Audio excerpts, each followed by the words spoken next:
Shalom para pemirsa sekalian, senang sekali saya Pendeta Ruben Adi Abraham bisa menjumpai Anda lagi dalam program Nilai Kehidupan.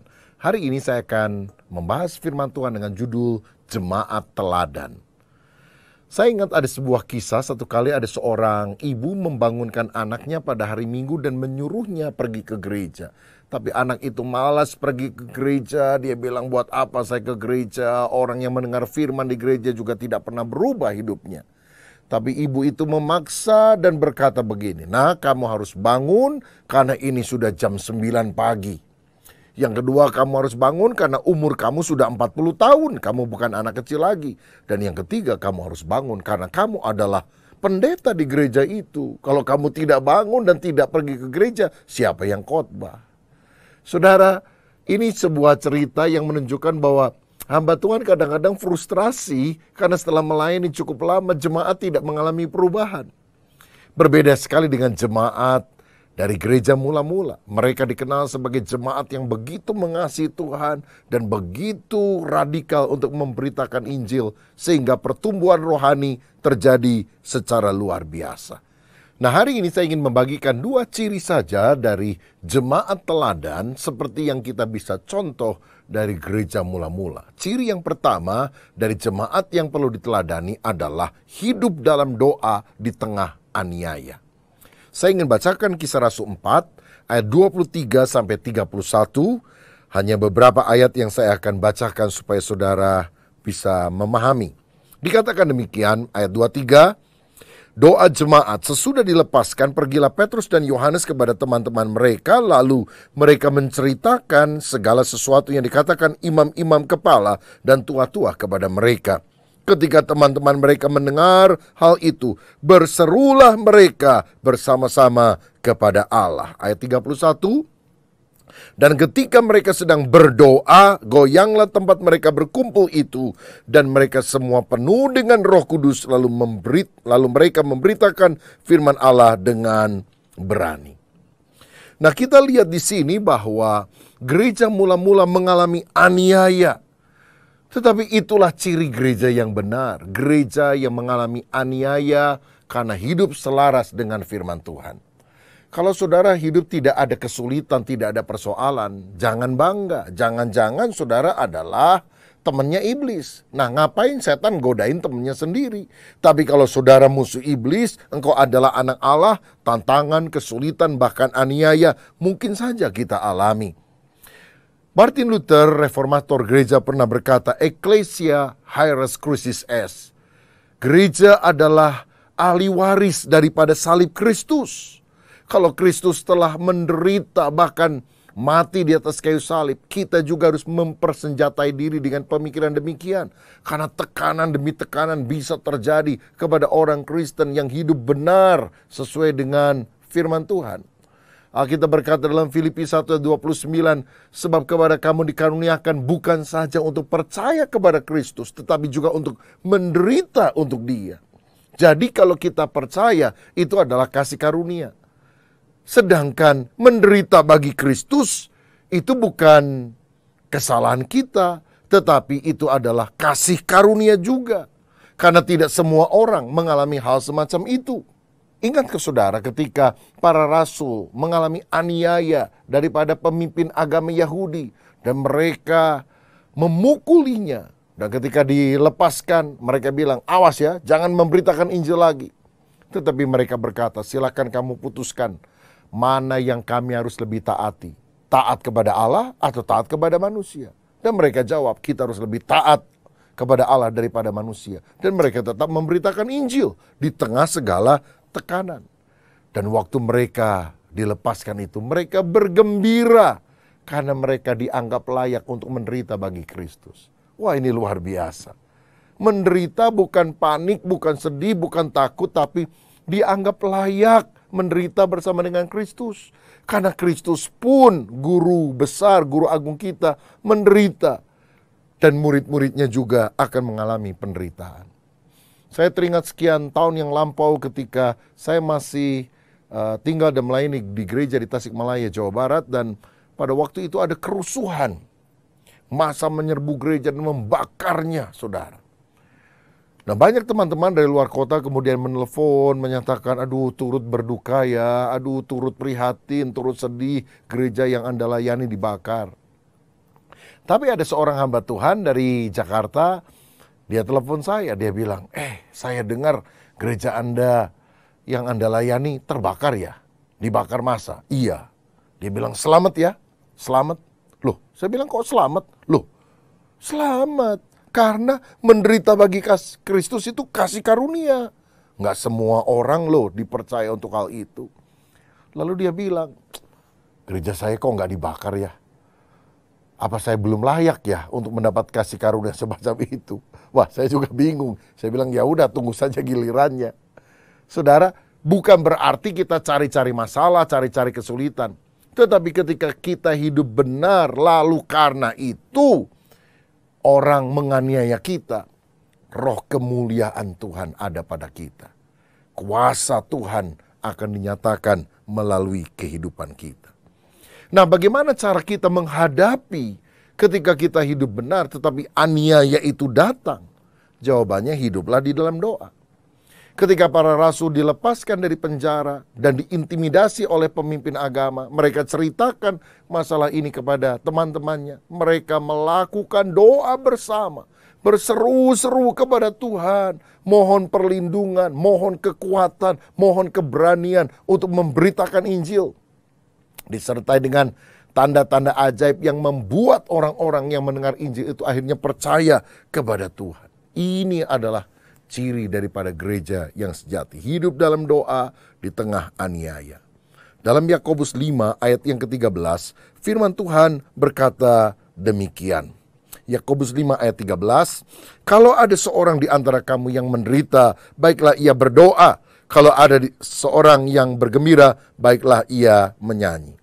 Apa yang kita harus lakukan pada saat kita mengalami penderitaan? Berdoa, karena itulah yang dianjurkan oleh firman Tuhan.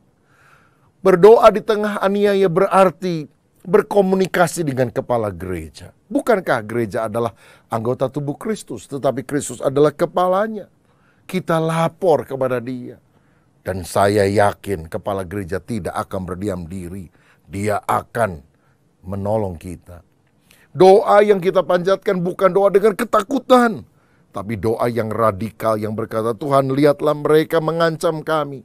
Beri keberanian kepada kami untuk tetap memberitakan Injil dan melakukan tanda-tanda ajaib. Lalu yang terjadi, Tuhan menggoncangkan tempat mereka berdoa karena urapan Roh Kudus turun. Pemirsa sekalian, doa yang dipanjatkan oleh para rasul bukanlah doa karena ketakutan, tapi doa yang sangat radikal. Apa yang mereka minta? Ada dua hal. Yang pertama, mereka minta keberanian untuk memberitakan firman. Wow, luar biasa. Mereka tidak ketakutan, malah beri saya keberanian untuk tetap memberitakan Injil. Saya yakin kalau kita sungguh-sungguh berdoa, kasih Kristus akan bergelora dalam hidup kita. Sehingga kita tidak bisa berdiam diri, tapi kita tetap akan memberitakan Injil yang luar biasa.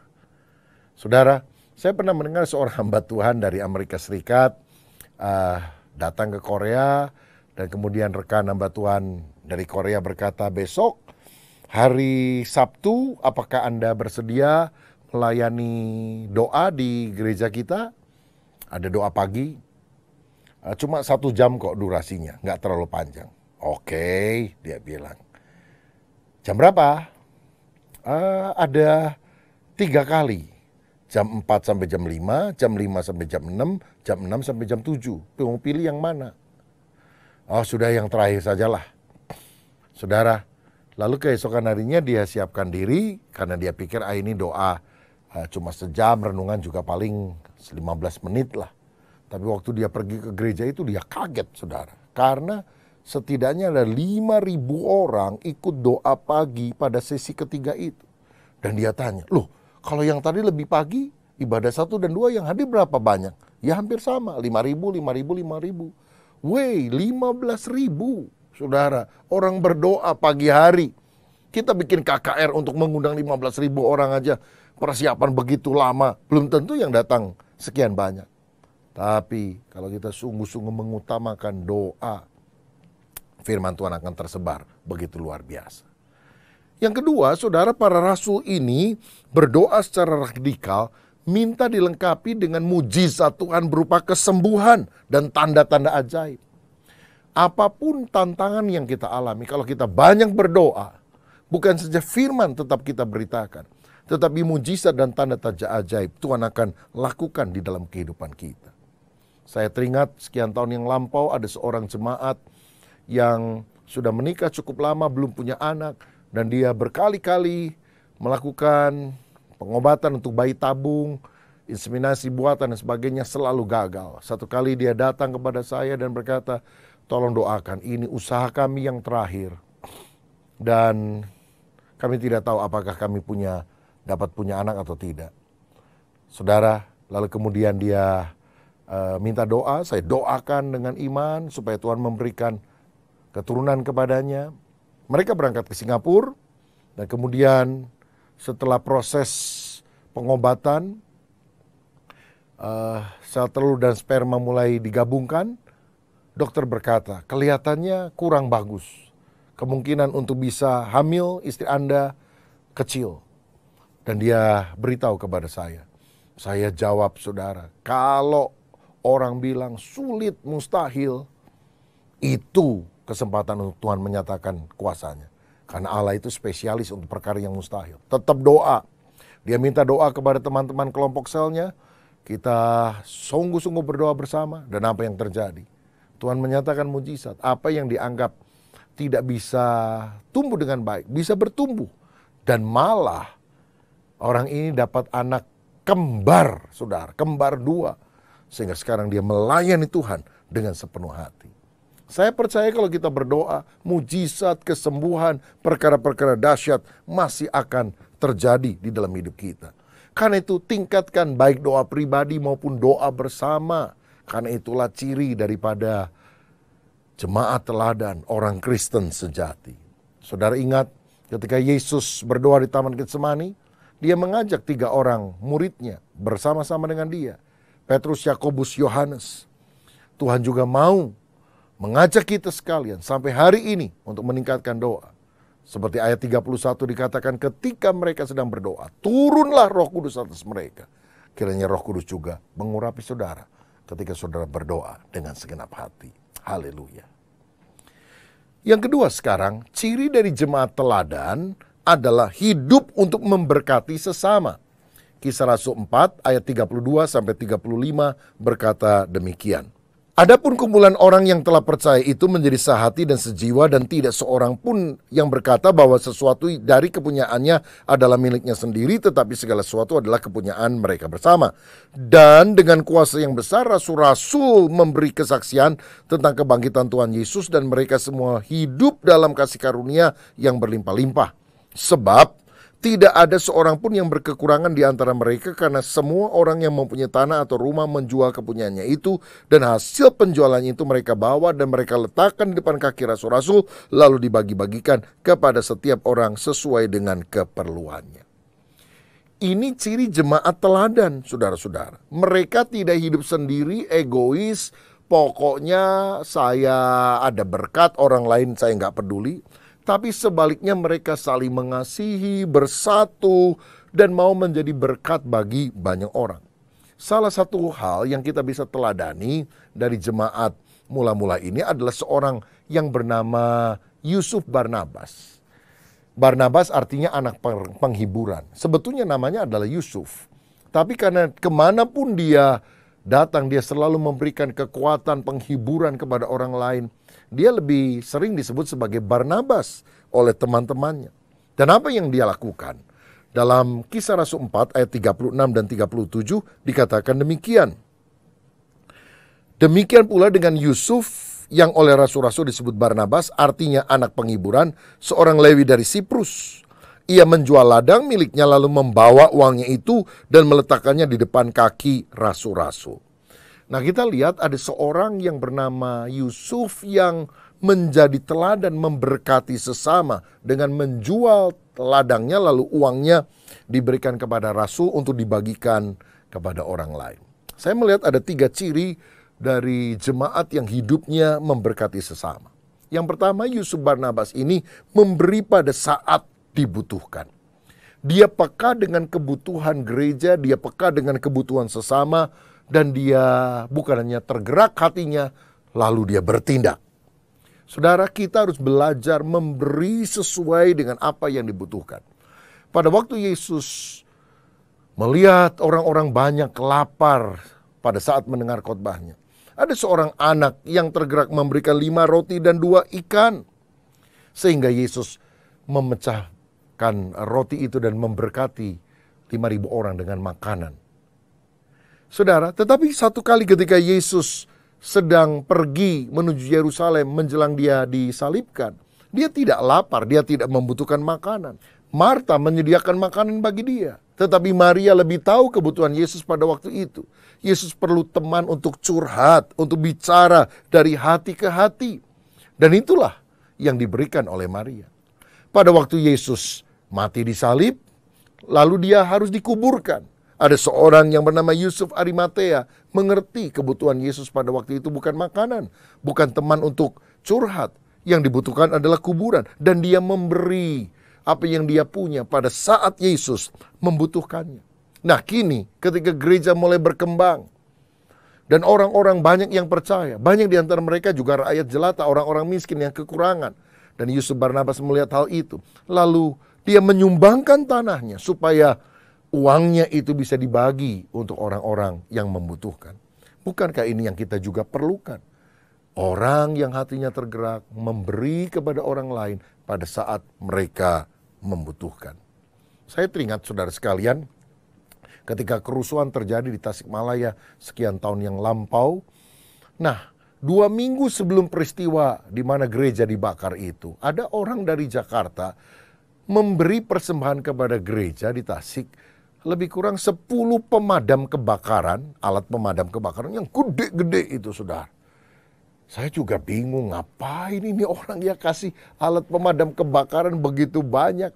Kita nggak mengerti, tapi Tuhan yang melihat bahkan sebelum peristiwa terjadi, menyiapkan apa yang terbaik. Jadi ketika masa itu mulai membakar gereja, maka beberapa orang mengambil alat pemadam kebakaran itu, mematikannya, sehingga gereja tidak terbakar habis. Bukankah Tuhan menyediakan segala sesuatu tepat sesuai dengan kebutuhan kita? Saya teringat sekian tahun yang lampau ketika gereja yang saya mulai rintis di Bandung mengalami pertumbuhan dan tempat ibadah yang semula bisa menampung 600 orang sekali kebaktian, dan kita gunakan 5 kali ibadah, 4 kali umum, 1 kali ibadah pemuda, sudah makin sesak, tidak bisa menampung jemaat yang hadir. Lalu kami berdoa untuk membeli sebidang tanah yang cukup luas untuk bisa membangun sebuah gedung gereja dengan kapasitas 2.000 sampai 2.500 orang sekali kebaktian. Dan ketika saya mulai umumkan kepada jemaat dan orang mulai memberikan janji iman, ternyata ada seorang tamu dari luar kota yang ketika mendengar itu, dia menulis di secarik kertas, "Pak Rubin Adi, saya saja yang melunasi semua biaya pembelian tanah." Dan dia lunasi itu dengan anugerah Tuhan. Sehingga akhirnya gereja punya tanah, kita bisa beli tanah-tanah sekitarnya. Dan kemudian kita urus izinnya, dapat izin gereja resmi. Dan sekarang dibangun, bisa menampung ribuan orang sekali kebaktian. Saudara, bukankah itu persembahan yang diberikan tepat sesuai dengan kebutuhan? Ketika kita perlu tanah, ada orang sediakan tanah. Inilah yang kita juga harus miliki dalam kehidupan. Melihat apa kebutuhan yang ada di sekitar kita dan berusaha memenuhinya dengan kasih karunia Tuhan Yesus. Karena itulah ciri daripada seorang jemaat teladan. Tetapi hal kedua yang saya lihat dari kehidupan Yusuf, orang yang hidup untuk memberkati sesama, dia memberi dengan motivasi yang tulus. Dan ini sangat penting. Karena banyak orang ingin memberi tapi untuk mencari kepujian diri sendiri. Supaya namanya dikenal orang, supaya dia diangkat mungkin jadi majelis gereja dan sebagainya. Bukan untuk kemuliaan nama Tuhan. Contohnya di dalam Alkitab, di dalam Kisah Rasul pasal yang ke-5. Ada suami istri namanya Ananias dan Safira. Ketika melihat Yusuf dan Barnabas serta orang lain menjual tanah, lalu uangnya dibagikan kepada orang-orang miskin melalui perantaraan para rasul, mereka juga pikir, emang cuma dia yang bisa? Saya juga bisa. Lalu mereka menjual tanahnya, menahan sebagian, lalu yang sebagian diberikan kepada Rasul Petrus, dan mereka bohong. Nih semuanya 100%. Loh sebetulnya mereka mau nyumbang 10%, 50%, 100%. Itu kan hak mereka. Tapi kenapa mereka hanya nyumbang sebagian, ngomongnya sepenuhnya? Karena motivasinya tidak tulus. Akibatnya apa? Bukannya diberkati Tuhan seperti Yusuf Barnabas. Mati saudara-saudara. Ananiasnya mati, Safiranya mati. Tuhan itu bukan pengemis yang tiap kali kita sumbang dia senang. Dia melihat motivasi yang ada dalam hidup kita. Kalau saudara ingin memberi, jangan mau ngatur-ngatur. Beri dengan tulus. Lakukan bagian saudara, dan orang yang dipercaya untuk mengelola, saudara harus relakan mereka mengelola dengan hikmat Tuhan. Yang penting kita sudah memberi dengan tulus tanpa pamrih, dan kita akan mendapatkan pahala daripada Tuhan. Haleluya. Dan ciri yang ketiga, yang terakhir daripada orang yang hidup untuk menjadi berkat bagi sesama seperti Yusuf Barnabas, dia memberi yang terbaik dengan kerelaan berkorban.